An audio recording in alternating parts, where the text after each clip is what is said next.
The gentleman from New York reserves. The gentleman from Pennsylvania is recognized. Thank you, Mr. Speaker. And I want to thank the distinguished gentleman from New York for yielding me the customary 30 minutes, and I yield myself as much time as I may consume. The gentleman is recognized. Thank you, Mr. Speaker. The rule before us today provides for consideration of 3 pieces of legislation, including H.R. 350, which my colleagues claim will prevent incidents of domestic terrorism.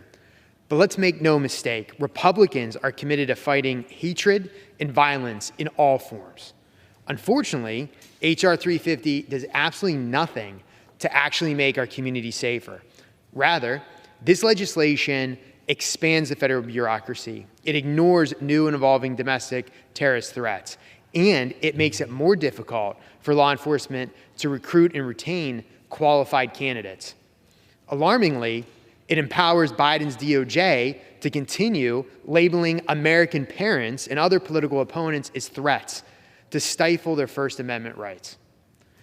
The rule before us today also provides for consideration of H.R. 7688, the Democrats' attempt to distract and shift blame for President Biden's self-inflicted energy crisis. Since his first day in office, President Biden has waged an unrelenting war on American energy producers. From canceling the Keystone XL pipeline to suspending oil and gas leasing on federal lands, President Biden's radical Green New Deal policies have discouraged, they have denied development of the American energy resources and the American energy sector. Yet at the same time that Joe Biden has done all this, he absolutely refuses to take any accountability for the soaring gas prices and the economic pain he continues to inflict on hardworking American families. First, the president tried to blame Putin. Despite the fact that gas prices were rising more than 50%, had risen more than 50% during his first year in office, in quick history lesson, that's 1 year before Russia ever invaded Ukraine. In fact, gas prices have increased every single month of this presidency. And now the president's blaming hardworking oil and gas producers in places like Pennsylvania and other places across the country, accusing them of price gouging, even though multiple FTC investigations have repeatedly concluded supply and demand is the ultimate driver of these rising prices.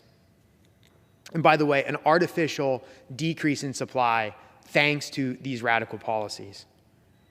H.R. 7688 will impose a socialist price-fixing scheme on oil and gas, leading to even less production, which will hit small businesses and American families the hardest. Now, I wasn't alive in the 1970s, but I know there are a lot of members in this chamber who were, and I'm sure they can remember waiting in line to fuel up their cars. If H.R. 7688 is signed into law, that travesty will once again be a reality. Finally, the rule before us makes an order H.R. 7790, the Infant Formula Supplemental Appropriations Act. Under President Biden's leadership, our nation is facing an infant formula supply crisis with reports that more than 40% of formula is out of stock. So instead of working with Republicans to redirect excess stocks of formula at federal agencies and force the FDA to develop a plan to address this shortage, House Democrats simply want to throw money at the problem with absolutely no plan, no guardrails to ensure that funding is spent to actually put baby formula back on grocery store shelves.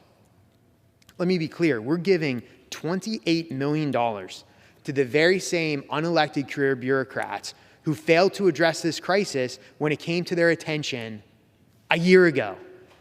It's absolutely madness. H.R. 7790 will do nothing, absolutely nothing, to alleviate Biden's baby formula crisis. And it is American babies and American families who will be forced to suffer the consequences.